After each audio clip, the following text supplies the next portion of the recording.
Good afternoon, everyone. My name is Art McGrath.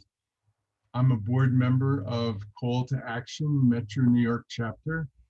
I want to thank you all for joining us this afternoon. We're so pleased to have you all here and to welcome our presenter, Lincoln Cochrane, for what I'm sure is going to be an important presentation and discussion about what happened in Tulsa, Oklahoma 100 years ago this month.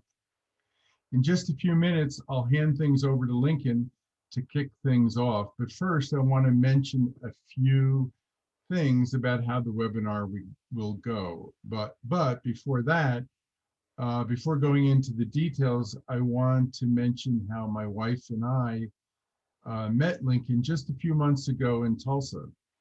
We were visiting my stepson, Sam, who works in Tulsa, and during the weekend, we were trying to learn something about the Black Wall Street Massacre. We found the Black Wall Street Museum, but when we got there, we learned it was apparently closed like so many other organizations because of COVID. And we were standing on the corner trying to figure out what to do next. And Lincoln arrived at the Black Wall Street Alliance space, and he invited us to come in and visit the exposition. It was an amazing collection about the Black Wall Street experience. So we're so grateful he was able to do this program today. So now back to the housekeeping. As you can see, today's presentation will be about 1 hour and 15 minutes long with time for questions. The webinar is being recorded and we'll be posting the video to our YouTube channel later this week. So if you need to drop off early, don't worry. There will be a chance to review anything you might miss. Lincoln Cochrane is, among other jobs, the Director of Creativity and Inclusion Development for Black Wall Street, Tulsa, Oklahoma. Today, he will explore the history of one of America's most affluent Black enclaves, Greenwood. The educational conversation today will consist of a live Zoom segment from his community exhibits, including the opportunity for deeper discussion with him. Related to that, because this is a webinar format, all attendees are muted and have cameras off by default. This is so we can keep the focus on the presentation and the discussion at hand.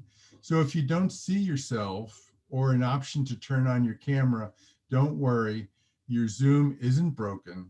This is just how this format works. That said, if you would like to participate in the Q&A, you can do so by clicking the Q&A button at the bottom of your screen and enter your question.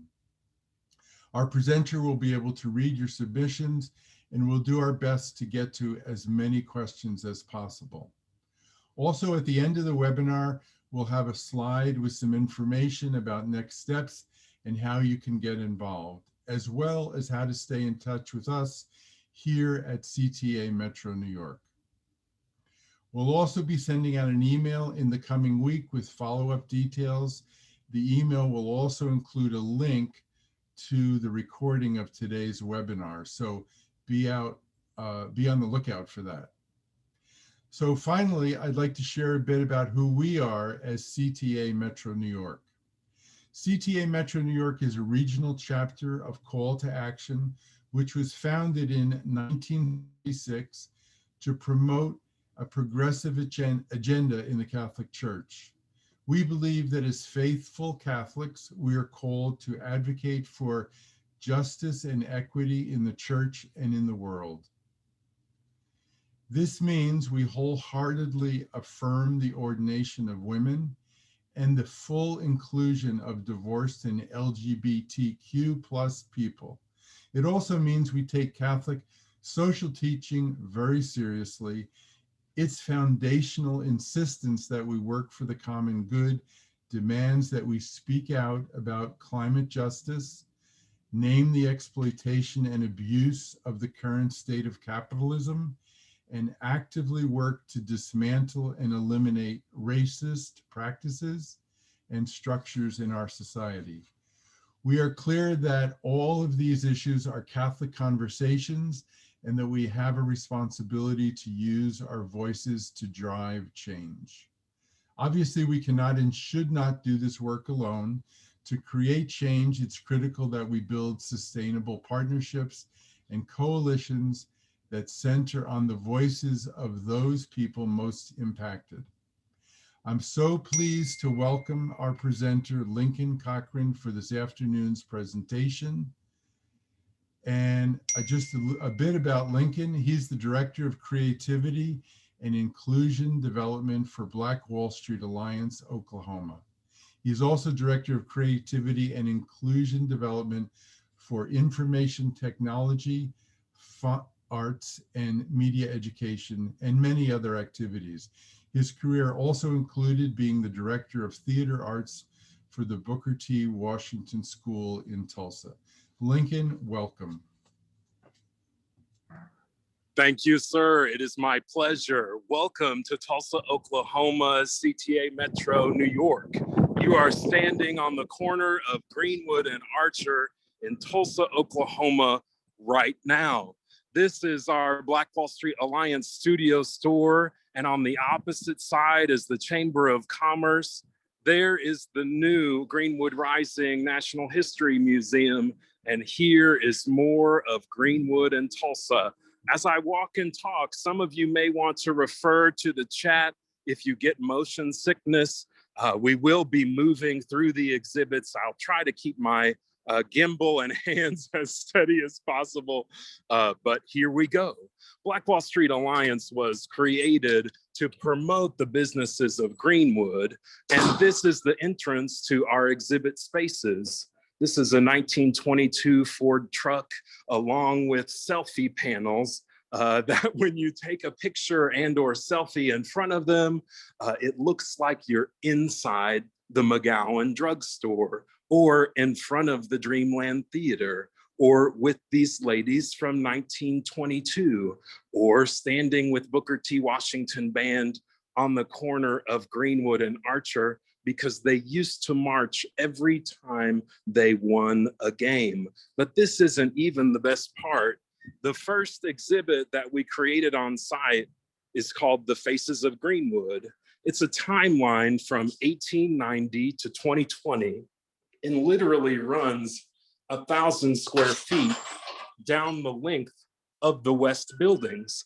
We have a couple of guests who are with us in the hallway, but here we are at 1895. The hallway includes ephemera, memorabilia, clothing, photographs, advertisements, and pictures that are all era specific and pertain to the Black excellence of America and, of course, Greenwood, where we are here in Tulsa, Oklahoma. Greenwood began in 1890 with land allotments from the freedmen. Many of the Native American tribes who came to Oklahoma, who were forcefully removed from the East Coast, brought their slaves with them to Oklahoma.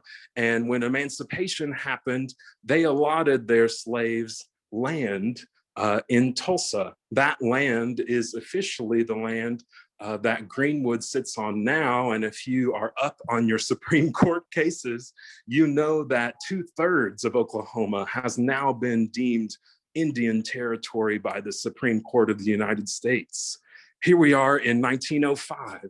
1905 in Greenwood, we began with single and two-story brick buildings. This is the building of O.W. Gurley. He's one of the people who's considered a founder of Black Wall Street. Also have a representation of Madam C.J. Walker. Madam C.J. Walker built her beauty business by driving her car from state to state, city to city, and Greenwood was actually one of the places that she visited.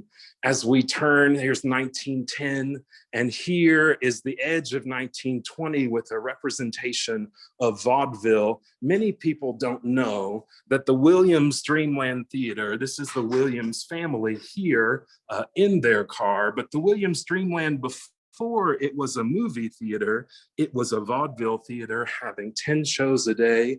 And there were actually 4 theaters in Tulsa, in Greenwood at that time.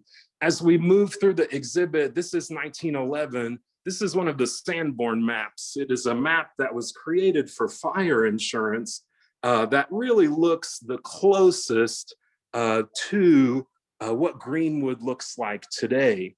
And as we enter further in time, 1915, this is Simon Barry. He was one of the first men to have his own plane in Greenwood. There were 4 men who had registered aircraft in 1915.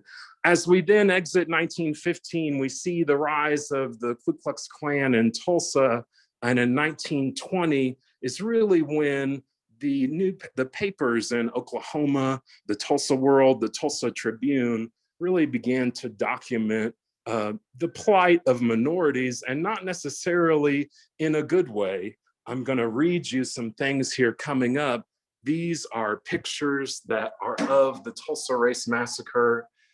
There are all kinds of things available on our website. If you look through our website, you'll see a lot of these pictures, but I'm going to read you something now that I read to our guests when they come through the exhibit. And this is from the Tulsa World, June 1st, 1921. And this is the second extra of the day, which means that it would have come out around 5:30 in the afternoon. And often what I ask our students when they come through the exhibit is, if you think of the adage that history is told by the oppressor, think of what the actual horror of the reality is if the oppressor is writing things like this in a public space. So whites advancing into Little Africa, Negro death list at about 15. With the coming of the dawn this morning following a night of race rioting and death, hundreds of armed white men in motor cars formed a circle of steel around, quote, Little Africa, and the continuous rattle of rifle and revolver fire could be heard. 60 or 70 automobiles filled with armed men were in a line drawn around the, quote, Black Belt, and there were many reports to the effect that they planned to rage through the Negro settlement and, quote, clean it out. That's exactly what they did that night. They looted a 4-square-mile radius that included furniture, homes, cars, other finery, as pictured here, and then they burnt the area to the ground. It is the worst act of domestic terrorism against our own people in America before the incidents of 9/11. And I really encourage everyone to study the Red Summer. It really happened for 3 summers in a row, from 1919, 1920, and 1921. And it was rather a concerted effort to remove affluent minority enclaves from across the United States. When the massacre happened, there was only one organization that came to the rescue of the people of Greenwood, and it was the Red Cross. The Red Cross threatened to sue the governor if he did not send in the National Guard and stop the rioting that had happened. The Red Cross report is available on our partner's website, the Historical Society of Tulsa. And I'm just going to read you some numbers real quick. So the first day of the massacre, right after, the number of families registered, 2,480 families. Total number of persons in these families, 8,624 people were displaced by the events of the massacre. They were taken to internment camps like you see here at the Civic Center. They were taken to the Red Cross Hospital that was erected in the last standing building in Greenwood, which was the original Booker T. Washington High School building. If you'd like to see more, there is a lot more online. Just take a look through some of the photos that are available. But the massacre is really not the end of the story for Greenwood, because in less than a year, Greenwood was rebuilt. And it was rebuilt not 2 stories, but 3 stories tall. Imagine having the liquid capital on hand, not to receive an insurance payout, and be able to rebuild your home and your business with the assets that you had available to you. As we move into the rest of the timeline, here we are at the end of 1930. Booker T. Washington High School had been rebuilt in the same footprint after it was the hospital for the Red Cross. Here is a photograph of Greenwood, literally from the winter of 1929. There's so much in the exhibit. I'm not going to linger too long, and there will be an electronic version of it on our website shortly. Here we are in 1940. This is a representation of Billie Holiday. Of course, 1935, right before, this is the athleisure wear that they would wear every day. I know many of us have become accustomed to Zooms and working from home. It's just so funny to hear people as they look through and see these pictures say, my goodness, all of the people look so dressed up. Here we are in 1945. Greenwood had been rebuilt, and one could say that its resurgence and its height happened between 1930 and 1950. At that time, it made more money than it did in its original incarnation and actually grew in size.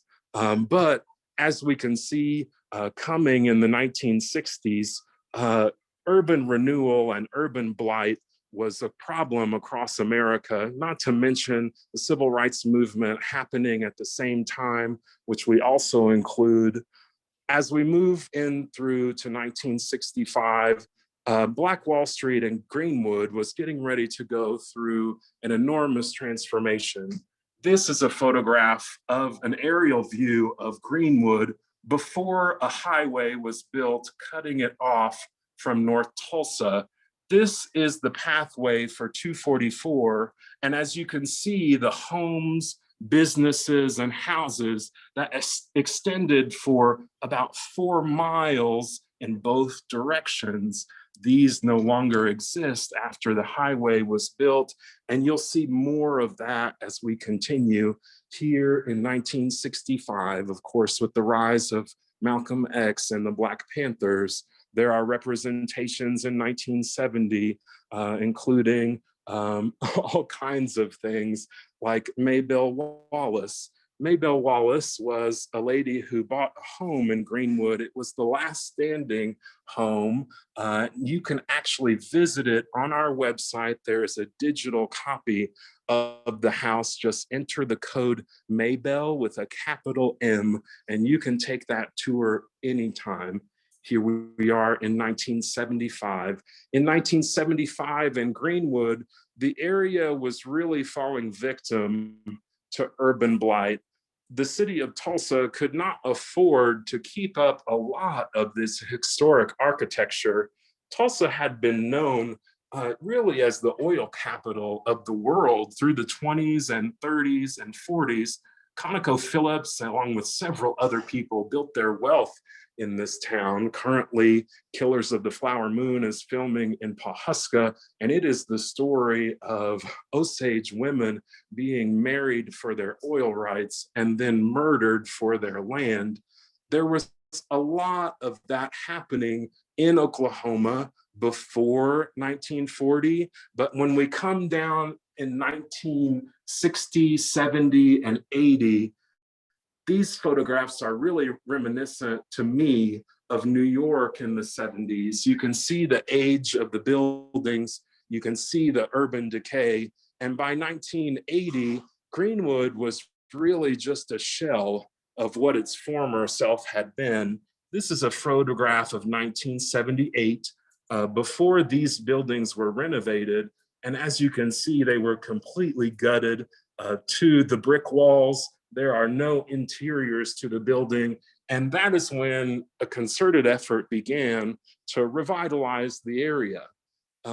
As Tulsa decided to reckon with the past along with its land that was available, there were several ideas that came forward on how to develop the area into more of a community space.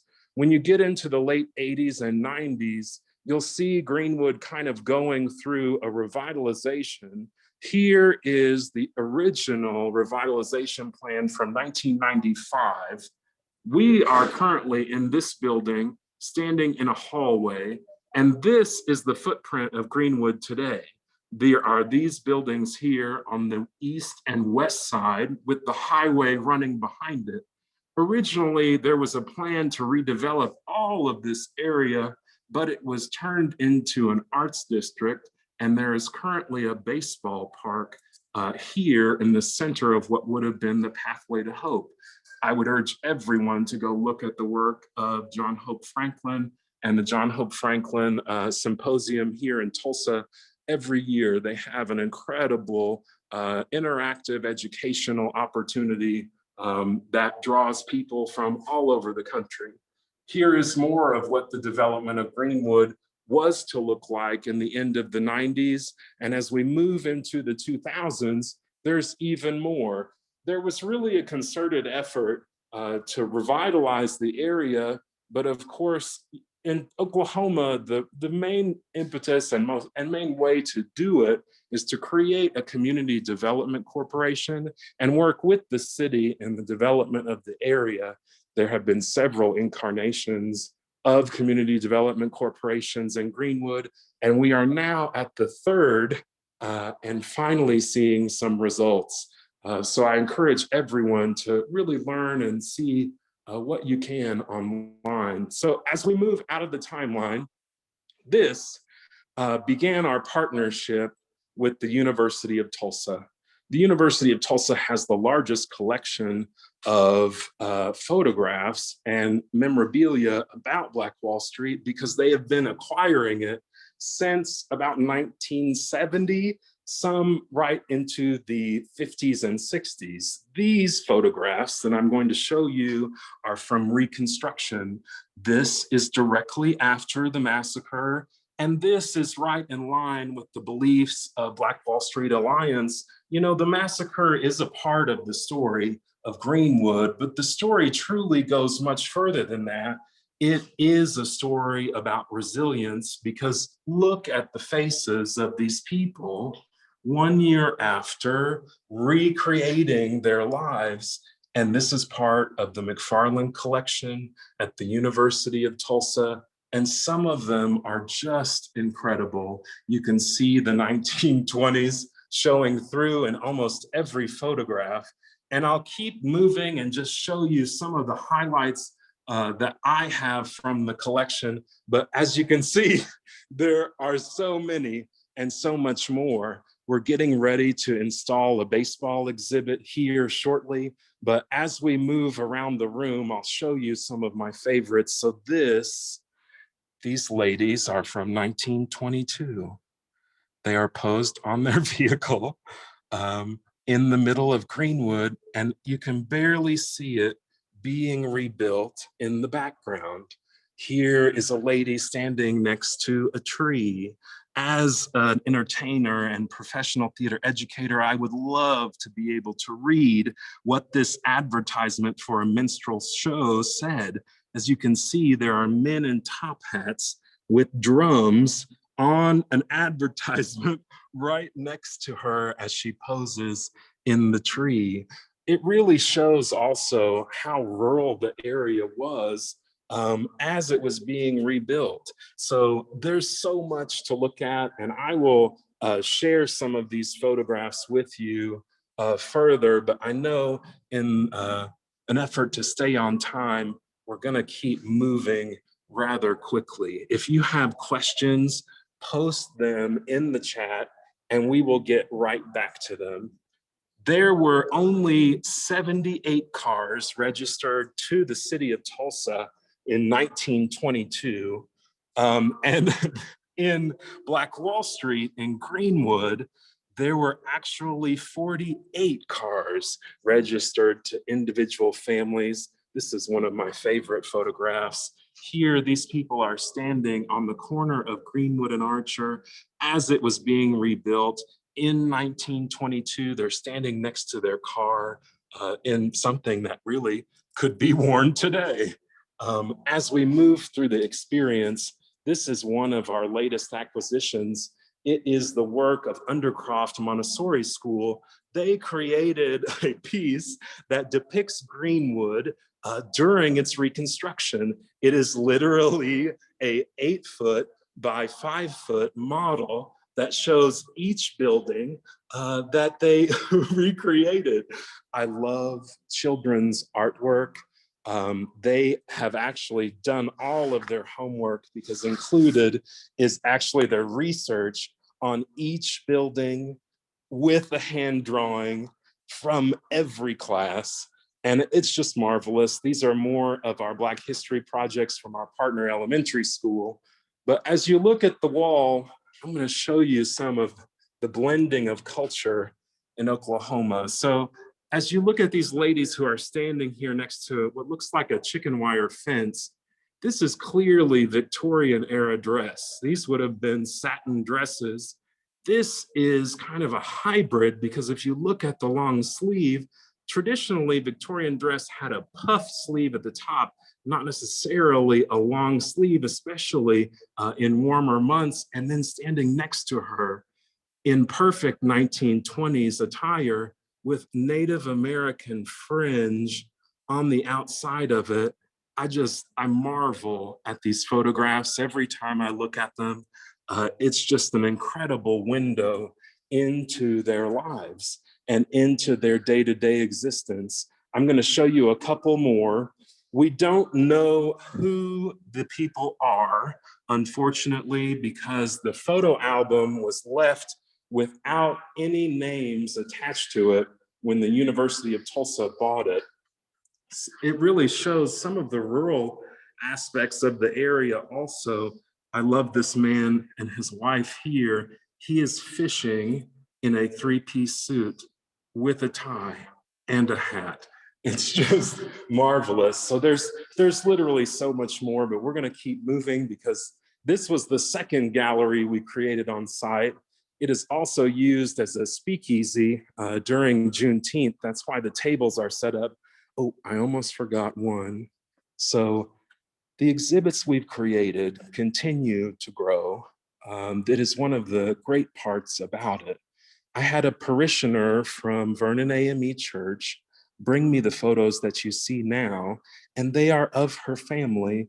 They are the Boulwares family of Tulsa, Oklahoma, and her father and great-grandfather had a store in Greenwood from 1941 until 1979. And she brought these to us when she saw the first exhibit open.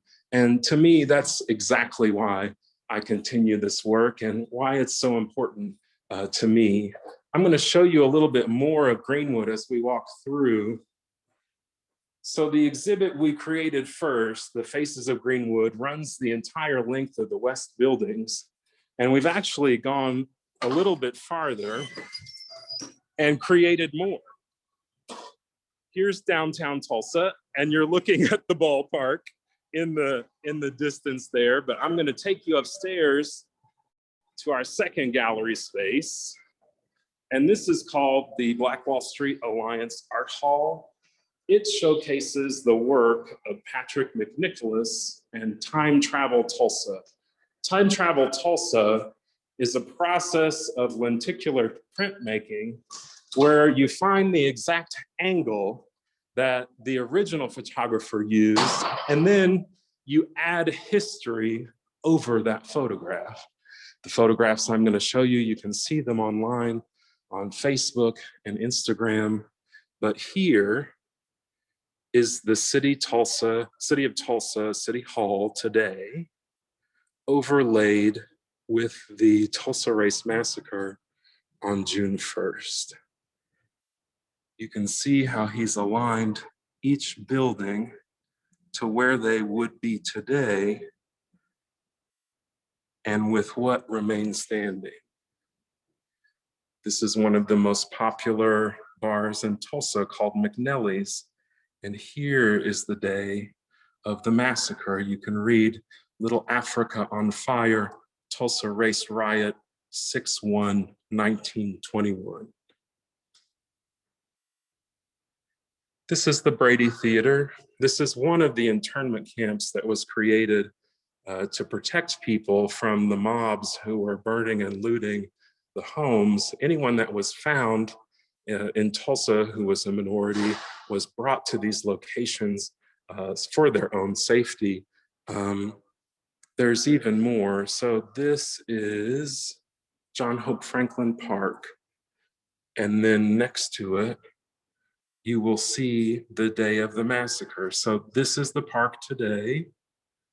And here are these gentlemen watching the fire burn down Mount Zion. Now, there's some controversy with these photographs because, as you notice, there is no smoke coming out of the windows of the establishment. A lot of historians believe that this is proof that little turpentine balls were dropped from airplanes on the roofs of buildings to alight them on fire.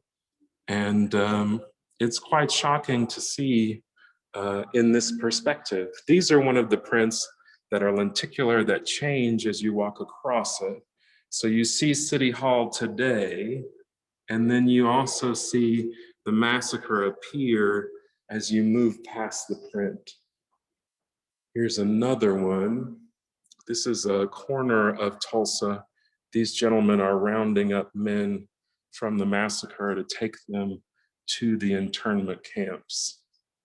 Here's another one of men being marched to the ballpark through Tulsa during the massacre. As we keep going, this is an indication of what kind of neighborhood Greenwood was. This is right before the firefight happened, and this is literally the kind of homes that you would have seen in a 4 square mile radius. Here's more of the devastation happening. But again, the story is so much more than that. And the important thing about this is that in these photographs, you can really kind of gain perspective about how large the incident was. Here's Greenwood today, and here, of course, is the aftermath of the riot. This is where our studio store is today, and this is where we're standing now. And then here, of course, is the current outline of the building. And we could continue for quite some time, but I want to make sure that we have time for questions. And I also want to make sure that I address anyone's ideas, concerns, or comments. So at this time, if we don't have too many questions, I may take you over to the new museum and we'll see if we can walk through. Let me look at the time and let me look at the chat, everyone. One moment. Mr. Ludwig, how much time do we have left? We have about an hour or half an hour. Excellent, excellent. So here's about a half hour, is that what you said? Sorry, about a full hour. A full hour, okay, great. So here's what we're going to do, everyone. We're going to go walk across the street and I'm going to show you the new museum.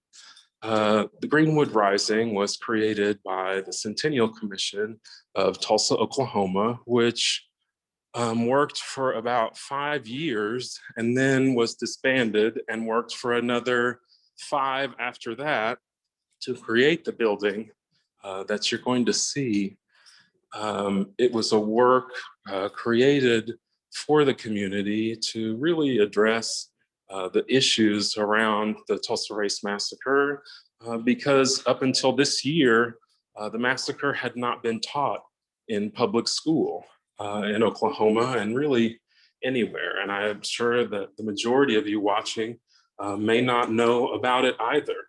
I would encourage you to get on several websites, including the Faces of Greenwood, including Victory of Greenwood.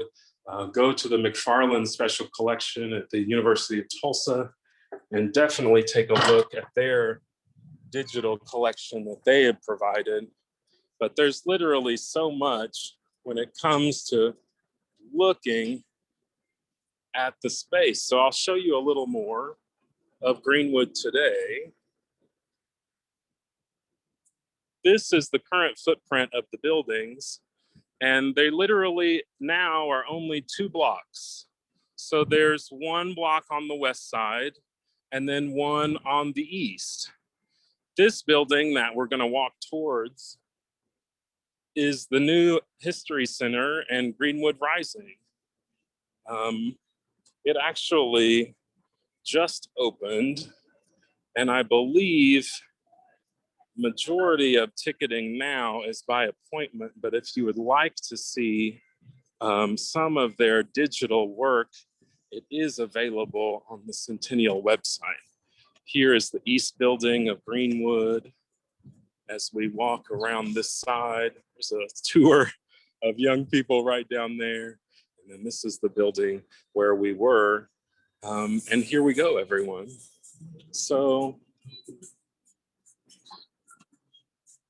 the museum itself, actually, let me see if it's open. It may not be open at this time. They may have closed it. There's a note on the door that says back in 5. So we'll do questions now, and then we'll see if we have enough time. Are there any questions in the chat or anything that you'd like to talk about Black Wall Street history? I've been an educator for 15 years. I've taught the subject and I teach it this year. I currently work with elementary school students. We just finished our units a couple weeks ago, and let's begin. Well, great. We do have one question here. Sure. And that is, are there any other written accounts of the events of the Tulsa Massacre apart from one written by Mary E. Jones? Yes, there are several written accounts, and I would urge you to go to the Oklahoma Library System and look through their archive.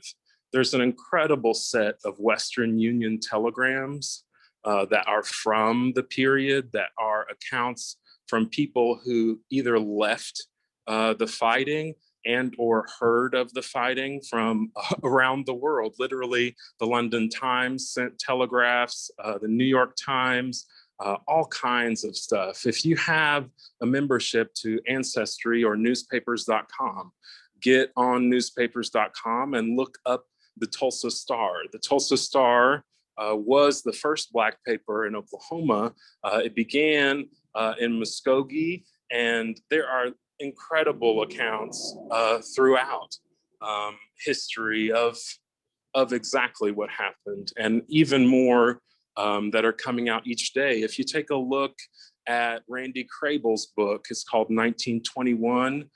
He is a reporter and writer for the Tulsa World, and also one of our partners for Black Wall Street Alliance. And in his book, he literally chronicles and accounts each person who was a part of Greenwood at that time and traces their lives. And there's all kinds of stuff. Please look on our website too, and there's some links there also. Great, thank you, Lincoln. We have another question here, which is, why do you think this event is not taught as a part of American history? You know, it was very embarrassing. When you think about life at the time, you know, the majority of Americans had one shirt, one pair of pants, one pair of shoes, and a job, if they were lucky, that paid them in cents every day. You would have to repair and mend your own clothes in this part of the world, and a lot of people lived in abject poverty. Now, imagine that you come into an area or an enclave where you see that a people you've been told your entire life to be afraid of, and that should be subservient to you, Black and brown minorities, and you see that they were living better than you ever imagined, better than anyone you knew. I imagine that, you know, the human nature at that time overcame their faith, and they were angry, you know, and then, you know, then came the rise after the massacre through the Red Summer, and the Ku Klux Klan incorporated in Tulsa in 1922. And they did, you know, a lot of good for a lot of poor white people. who needed help at the time. You know, if you needed groceries, if you needed assistance, you needed a plumber, you needed whatever it was, you could go to your local Calvin and get that. The problem was that they were teaching mostly illiterate people also to hate, and that is a problem. And when you add that to the segregation laws that were in place in Oklahoma, you know, Oklahoma and Tulsa especially did not desegregate its schools until 1972. So I think that says a lot about the power structure that was here. And then, you know, for Greenwood, it was the most affluent area in Oklahoma because the dollars could not be spent anywhere else. If you left the corner of Greenwood and Archer, and I'll show you the street right now, if you went across the street to where the new museum is now, you were subject to fine and/or arrest in Tulsa just because you did not have a work permit to be downtown in White Tulsa. The incident that supposedly sparked the massacre is a long story, and we can talk about that also. Sarah Page and Dick Rowland were two people living in Tulsa at the time. Greenwood and Tulsa was known as the Las Vegas of the Midwest, really from about 1900 all the way through 25. Even after the massacre, people were making incredible fortunes in oil, textiles industry, because truly there wasn't much here when they came. The FBI came to Tulsa in 1920, and you can look up these reports, and they did a full Vice report on Tulsa. They counted the prostitutes, they counted the brothels, gambling establishments, speakeasies, casinos. They counted everything that was a vice in this part of Oklahoma. When you read the report, you'll be shocked to find, and maybe not, that the majority of vice was happening in White Tulsa, where there were hotels that were dedicated to being palaces of vice, literally. And you can read those reports and see, and I think that that mixed with the fact that people were seeing African Americans driving cars in Tulsa. No one had a car in 1920 here in Oklahoma. To have a vehicle was a sign of immense wealth. And there were anywhere from 35 to 40 of them owned by individual families who had businesses here. Of course, I can't leave out, you know, if you were a minority, and this goes for Jewish persons also, the Zaro family is a prominent family here in Tulsa. They were not allowed to have their store in downtown Tulsa. So they were the first, you know, Caucasian family to, or what appeared to be a Caucasian family, to have a store in Greenwood, in the heart of Black Tulsa. And, you know, to me, it's nothing short of remarkable. And it was the result of segregation, because those dollars were kept in the community. They recycled here over and over and over again, you know, and that part of that is the American dream. Part of that is capitalism. Part of that we need to get back to in America. But those are all debates that are ongoing. But if you look at Greenwood as an example in history, you know, there's some incredible lessons to be learned. What else? What else do we want to know? We had a couple questions about what the response was like afterwards. So kind of combining two questions here. One of them was interested in how did the city respond to the injured and the homeless after the massacre? And someone was also interested in how many survivors that stayed in Tulsa. So the city did not respond. The city allowed it to unfold. And it was only when the Red Cross threatened to sue the state of Oklahoma that the governor sent in the National Guard and a machine gun was installed on a local hill near Greenwood in an effort to shoot to kill the gangs that were roving through the ruins of the homes. You know, the numbers are pretty shocking. 300 people were killed. That number is excessively low when you look at the numbers that the Red Cross served in the immediate aftermath. 2,000 families were given tents, clothing, and shelter. It included about 8,000 people. When you look on a lot of the photographs from the time, you'll see people in what looks like a war zone with a makeshift tent with a single pole. Those are the tents that the Red Cross handed out to the people for lack of having anything else. Tragically, most recently, you can go to 1921 Graves on Facebook, and the search for mass graves was started by the city of Tulsa last year. Mayor Bynum saw fit to really push the city to reckon with our history in this way. Of course, politics is always divisive, and I won't go to it, but I will say it has resulted in the finding of 27 unmarked coffins, burials in Oak Lawn Cemetery, which is about a mile from where I'm standing. And that number rose by 17 the day before yesterday to give us 27. So please look, stay tuned, encourage people to learn more. As you read about the massacre, there are several accounts of bodies being loaded on trains, dumped into the Arkansas River, which runs next to Tulsa and one of the largest refineries in America. There are other reports that they were buried in mass graves around Oak Lawn Cemetery, and that was the first to be validated last year when the University of Oklahoma Archaeological Survey began doing ground penetrating radar, and they discovered several anomalies.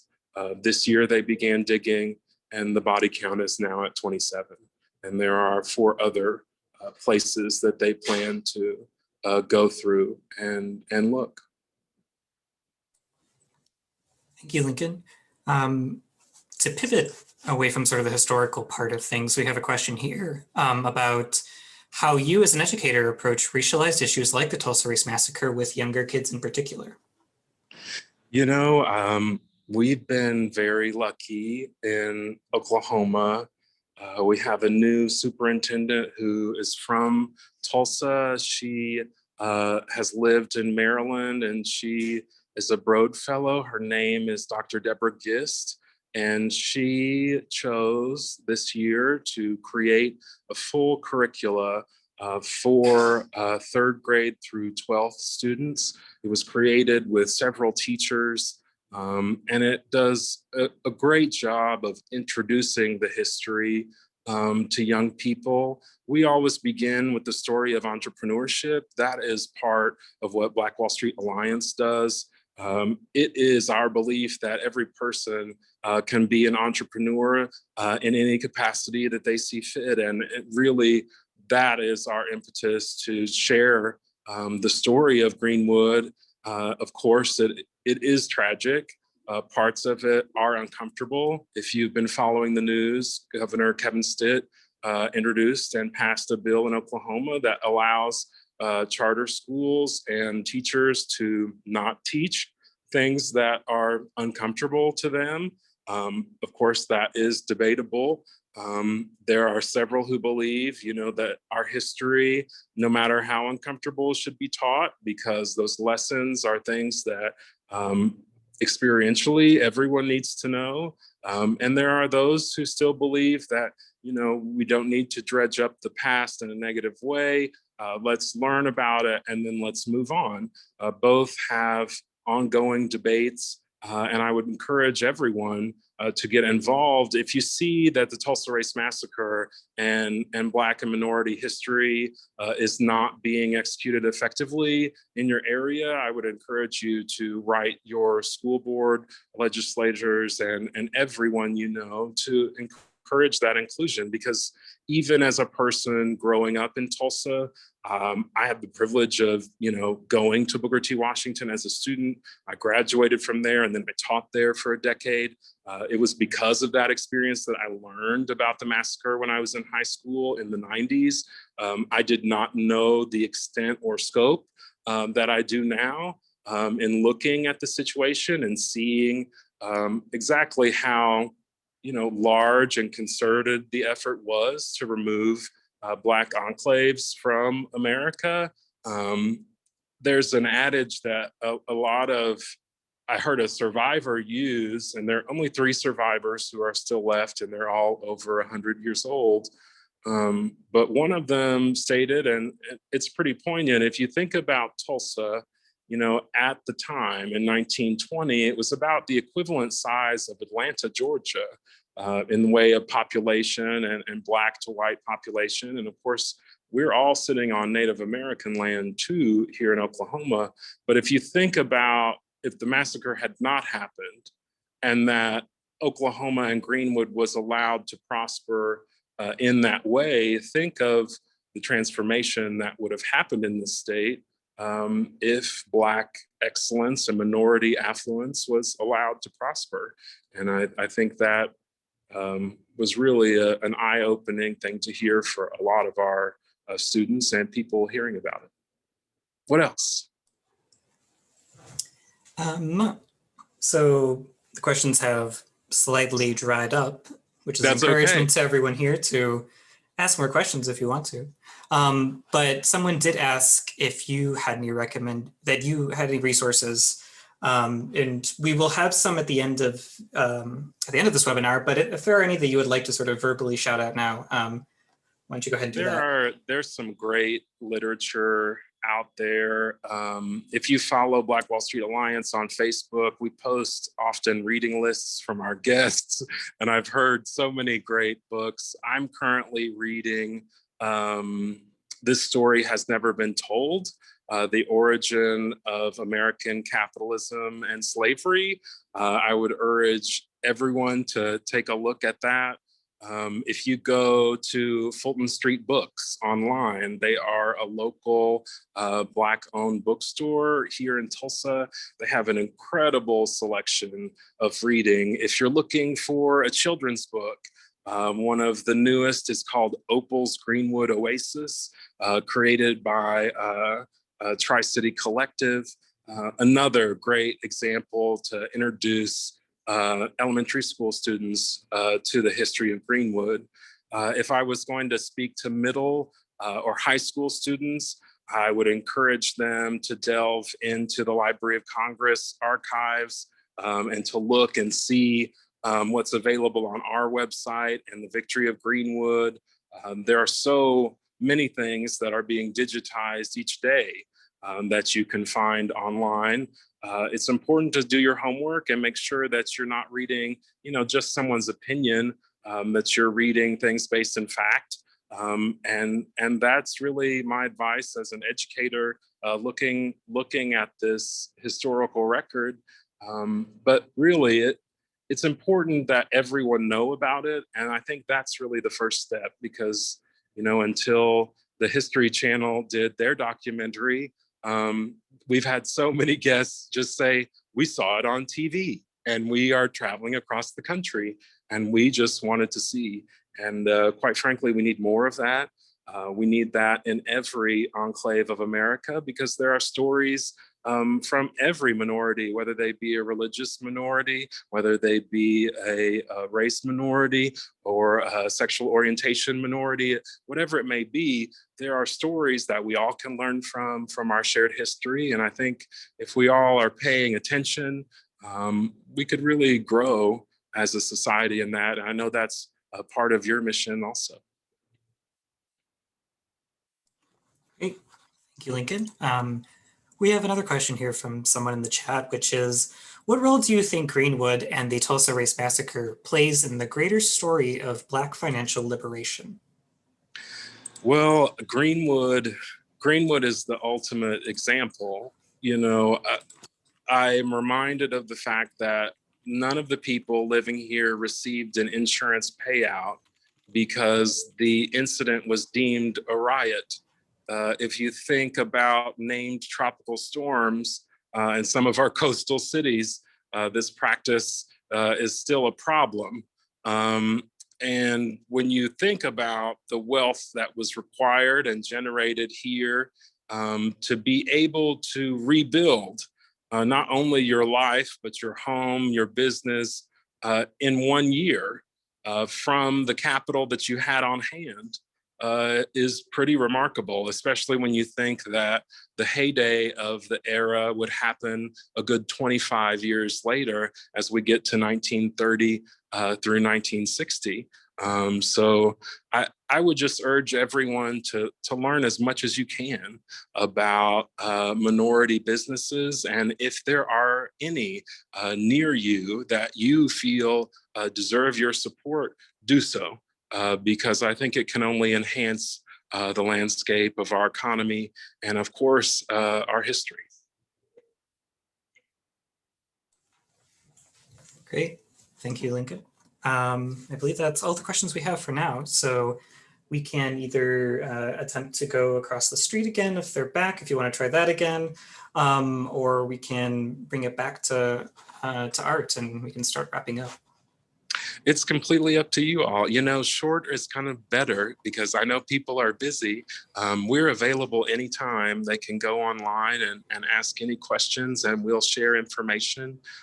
We create all kinds of content and share it about Black Wall Street every day. I'm looking at the museum right now and the security guard is still on his break in the car. So it may be a minute and I don't want to keep people waiting because it looks like he's eating lunch.